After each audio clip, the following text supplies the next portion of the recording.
नहमदुहु व नसल्ली अला रसूलिहिल करीम, अम्मा बाद। हिंदुस्तान से कई साहब ने पूछा है कि रमज़ान में चांद की सूरत हाल क्या है। जवाबन अर्ज़ है कि 22 मार्च बरोज़ बुध को इंडिया में चांद की ऊंचाई है 9 डिग्री, बी कैटेगरी है। बर्मा में चांद की ऊंचाई है 9 डिग्री, बांग्लादेश में चांद की ऊंचाई है 9 डिग्री, कराची में चांद की ऊंचाई है 10 डिग्री, लेकिन यहाँ भी बी कैटेगरी है। पेशावर में चांद की ऊंचाई है 9 डिग्री और नेपाल में चांद की ऊंचाई है 9 डिग्री। 9 डिग्री में दूरबीन से मुश्किल से नज़र आता है।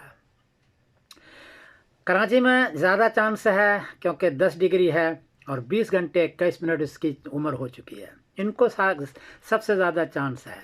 बाकी और लोगों का 9 डिग्री है, इसलिए लगता नहीं है कि चांद नज़र आएगा 22 मार्च बरोज़ बुध को। 23 मार्च बरोज़ जुमेरात को इंडिया में चांद की ऊंचाई है 23 डिग्री, बर्मा में चांद की ऊंचाई है 22 डिग्री, बांग्लादेश में चांद की ऊंचाई है 22 डिग्री, कराची में चांद की ऊंचाई है 23 डिग्री, पेशावर में चांद की ऊंचाई 22 डिग्री और नेपाल में चांद की ऊंचाई 22 डिग्री। महीना 30 का हो जाएगा तो 23 को नज़र आएगा जुमेरात को, और उस वक्त वो तरावी की नमाज़ पढ़ेंगे। और 24 मार्च बरोज़ जुमा को रमज़ान की पहली तारीख होगी और 23 मार्च बरोज़ जुमेरात के शाम को तरावी होगी। लगता यही है। बाकी चूँकि 9 डिग्री है, मैं जल्दी को फैसला करके नहीं देता, इसलिए कि 9 डिग्री में दूरबीन से चांद नज़र आता है मुश्किल से।